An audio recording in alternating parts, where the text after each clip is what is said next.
federal government has apologized for its tweet ordering all account holders in the country to obtain and fill self-certification forms.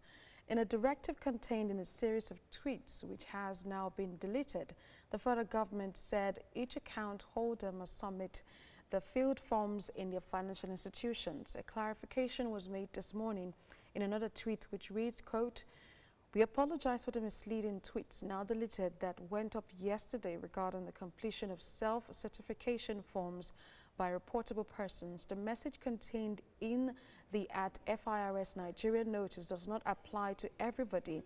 FIRS will issue appropriate clarification shortly," end quote.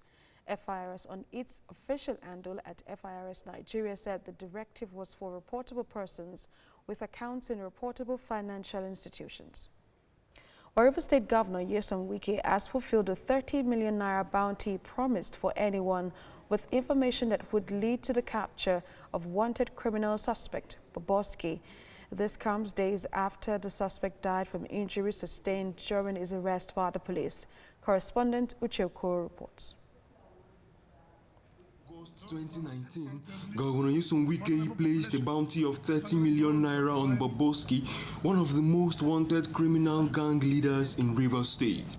Ever since, the suspect had managed to evade arrest while continuing on the path of crime. But on the 12th of September 2020, the police and a local vigilance group tracked down his location in Tai local government area and arrested him. Governor Wike has now released the promised sum to all those who played a role in the sting operation. Meanwhile, the Pro-Chancellor of the University of Lagos, Wale Babalakin, has resigned following an alleged disagreement with the federal government on the visitation panel sent to the university. He said there are too many vested interests not approaching the issues objectively. The former Pro-Chancellor said it has come to a stage he must stand by his principles since the federal government believed the actions he took may not be right. He noted that the visitation panel was raised to exonerate the Vice-Chancellor and implicate the Pro-Chancellor.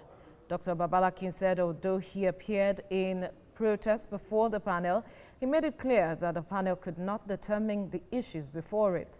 He has been the chairman of the negotiating team since January 6, 2017. The federal government has launched a central database for the management of recovered assets. The Minister of Justice, Abubakar Malami, during the launch on Thursday, said all the assets that have been recovered by the federal government are now tied to specific projects.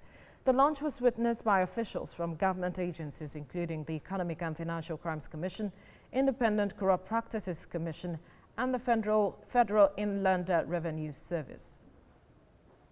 Here, witnessing today is a product of our commitment as a government towards the fight against corruption, with particular reference to our membership of international organizations, inclusive of Financial Action Task Force and Open Government Partnership, which indeed is targeted at deepening transparency within the context of United Nations Convention Against Corruption.